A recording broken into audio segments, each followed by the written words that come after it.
নবীর সাহাবীরা যত আল্লাহর নবীর জন্য দান করতেন, আল্লাহর হাবিবের কাছে গিয়া বলতেন, ইয়া রাসূলুল্লাহ।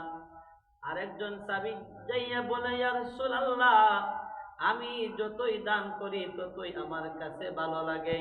আপনি রাসূলুল্লাহর শিক্ষা আমি সাহাবীর কাছে অত্যন্ত ভালো লাগে। আল্লাহর নবী বলেন যে আমি আমার সাহাবীদেরকে শিখিয়েছি, আমার সাহাবী থেকে তোমরা পাইবাই। আমরা পাইছি না, আমরা সাহাবী থেকে পাইলাম, আউলিয়া কেরাম থেকে আমরা পাইলাম কি রকম ভাবে আমরা নামাজ পড়তে হইব, কি রকম ভাবে আমরা চলতে হইব। আহলে সুন্নাত ওয়াল জামাত আমরা দাবি করতে পারি।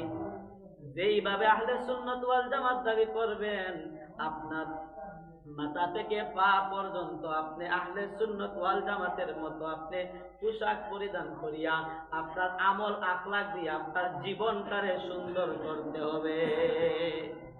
এরপরে না আপনি হবেন আহলে সুন্নাত ওয়াল জামাত।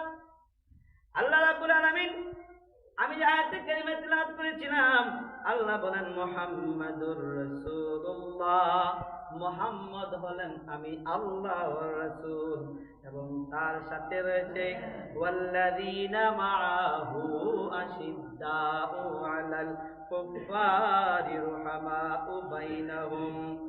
তারা কাফেরদের ব্যাপারে কঠোর, যেমন আল্লাহর নবীর সাথে যারা রয়েছেন তারা কাফেরদের ব্যাপারে কঠোর ছিলেন। সাহাবায়ে কেরাম হযরতে উমর রাদিয়াল্লাহু তাআলা আনহু আল্লাহর নবীকে বললেন, ইয়া রাসূলুল্লাহ, আপনি সামনে চলেন, আমি আপনার বাম দিকে আছি অথবা ডান দিকে আছি, কোনো কাফের আপনাকে কোনো ঘেরাও করতে পারবে না।